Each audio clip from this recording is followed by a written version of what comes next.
Meron po tayong espesyal na panauhin na makakasama natin at maghahati din po ng mensahe ng kanyang pasasalamat.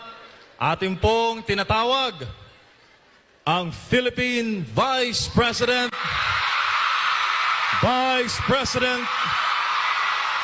Sara Zimmerman Duterte.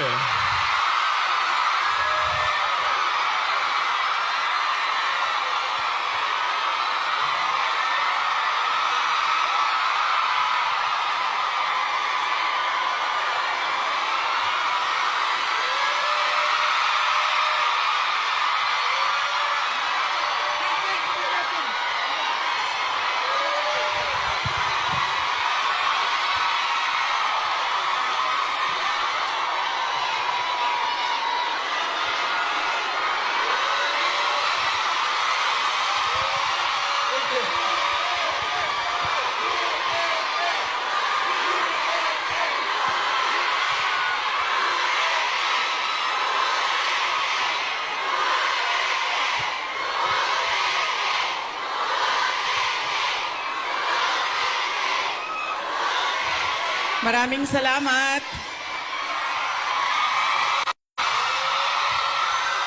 Magandang umaga sa inyong lahat. Maaari po siguro muna kayong maupo.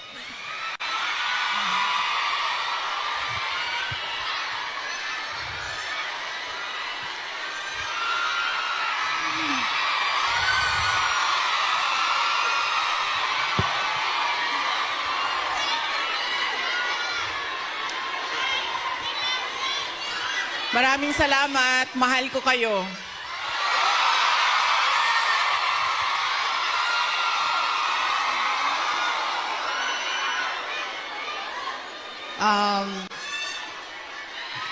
Upo muna siguro para yung mga nasa likod makakita din.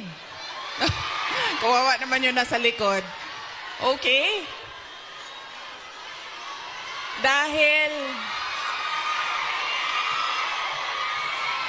Dahil kayo ay sumisigaw ng Duterte, suspended na kayo lahat bukas.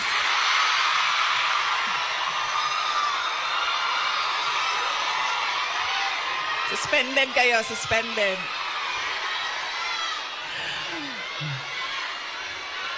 Joke lang.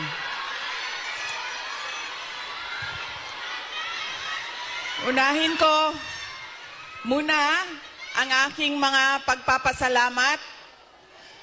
Mga thank you muna dahil baka sa sobrang daldala natin, mamaya sa sobrang pagbibigay ng mensahe ay makalimutan ko ang mga pagpapasalamat. Kaya mabuti nang mauna ang mga pagpapasalamat.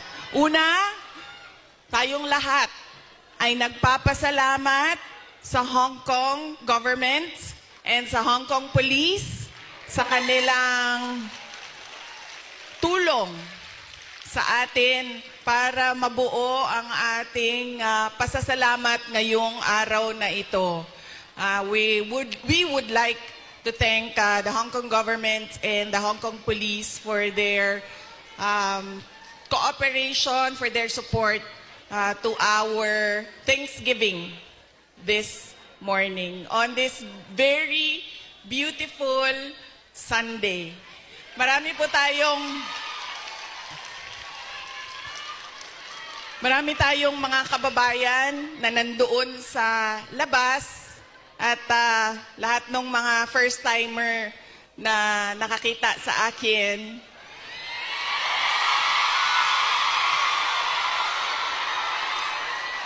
Sabi nila, ang ganda mo pala, bakit mukha kang...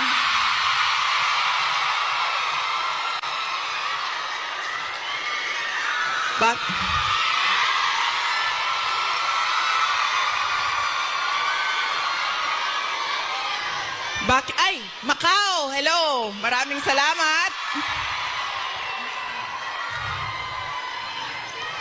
Okay. Sabi niya, ang ganda mo pala, bakit mukha kang...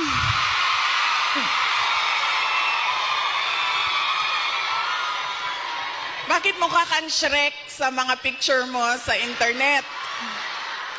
Tapos sabi ko sa kanya, sabi ko, ma'am, basta Pilipina, maganda talaga yan. Tayong lahat yon. Now, hindi ko lang alam sa mga Pilipino, sa mga lalaki natin, pero sigurado ako sa mga Pilipina ay maganda. Dahil, ano ang ating proof o evidence sa buong mundo na maganda talaga ang Pilipina? Ilan ang Miss Universe natin? 4. 4 ang Miss Universe na winners ng Pilipinas. Kaya, ibig sabihin, global ang beauty ng Pilipina. Kaya,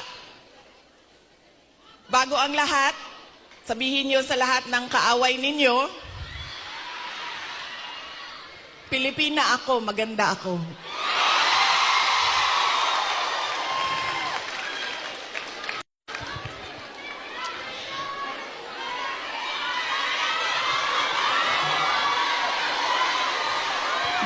Sabi natin, 'di ba? Para sa Diyos, para sa bayan, para sa bawat pamilyang Pilipino. Nauna ang pasalamat ko sa Hong Kong government, pero ang unang pasalamatan natin ay ang Diyos. Para sa araw na ito, para sa magandang araw na ito, at para sa oportunidad, pagkakataon na ibinigay niya sa atin na magsama-sama ngayong March 9 dito sa Hong Kong. Dinala niya tayo lahat dito para sa bayan.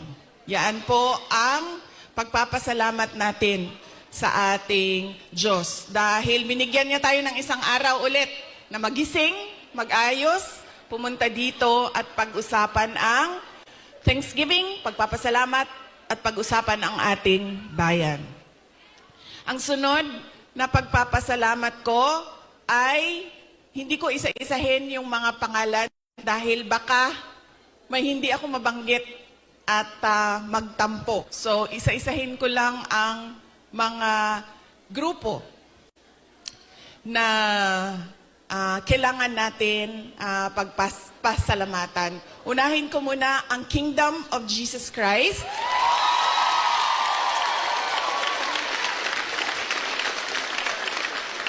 Dahil sa kanilang pagod, luha at pawis para mabuo ang ating Thanksgiving ngayong umaga na ito.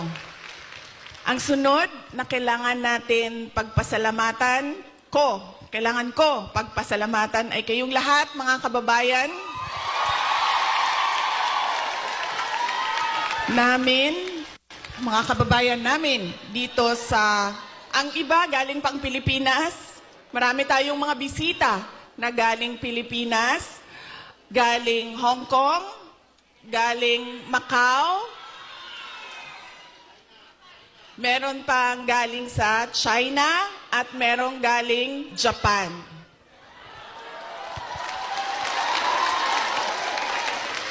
Maraming salamat sa inyo dahil ibinigay ninyo ang oras ninyo ngayong araw na ito. Madami sa inyo kailangan maglaba. Kailangan magplansya. Yes, mag-day off, pero kailangan niyo labhan yung damit ninyo. Kailangan ninyo magpa-parlor kasi, 'di ba? Araw ito ng pagpahinga. Kailangan maglinis ng inyong bahay. Kailangan magpa-pedicure. 'Di ba? Kailangan magpa-dentista dahil araw ito ng pagpahinga. So kailangan ayusin lahat ang sarili. Ang para sa sarili. Pero binigay ninyo ang oras ninyo at araw ninyo ngayong umaga na ito para sa atin. Kaya maraming salamat sa inyong lahat. At alam nyo, kanina habang naglalakad ako, kasi malapit lang kami, so naglakad lang kami, Ang ganda ng weather ninyo dito sa Hong Kong, no? Nakakaganda siya ng kutis.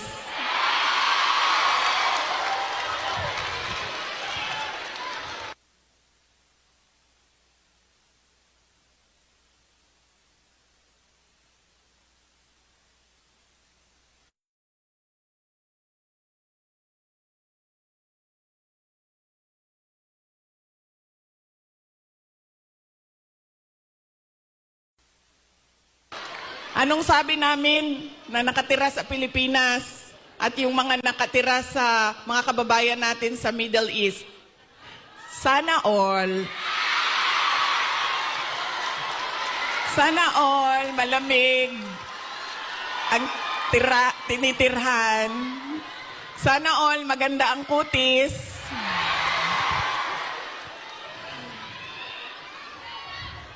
Kaya isa din yan sa dapat ninyong ipagpasalamat sa Diyos. Nandito kayo sa lugar na hindi magulo, maganda ang klima, at lalong-lalo na nandito kayo dahil meron kayong hanap buhay. Hindi natin gusto na umalis ang ating mga kababayan sa Pilipinas.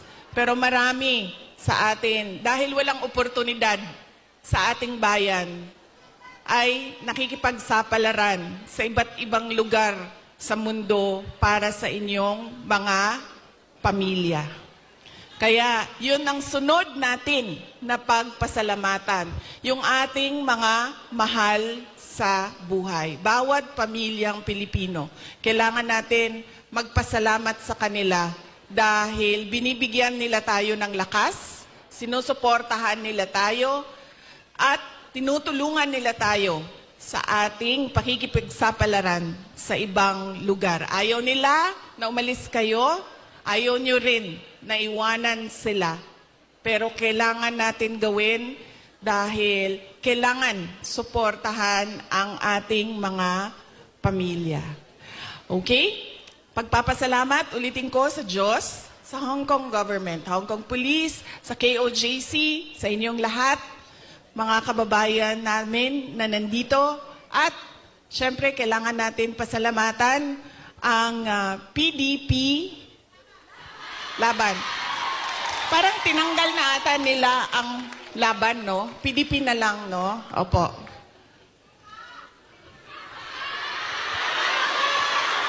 Ha? Okay, suka. May dala sila para sa inyong lahat. Inutusan silang bumili ng suka. Nagdain taon silang sinamak. Sa gusto. Nagdala po sila og pinakurat. Kinsay gusto. Okay. Bagay na sa lechon Macau og pinakurat. Kaganina bitaw, naglakaw ko dito. Kanaganing, ay, sorry. Kanina, naglalakad ako doon. Yun bang nakabitay ng mga lechon Macau ba yan, no? Sa isip ko kanina. Sabi ko, kakain kaya muna ako.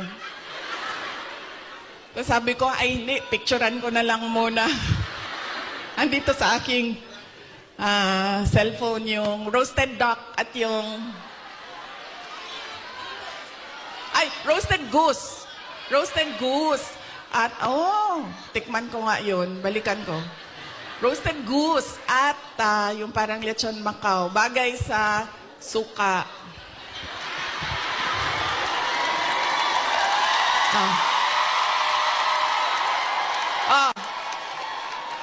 Ano pa ang bagay sa suka?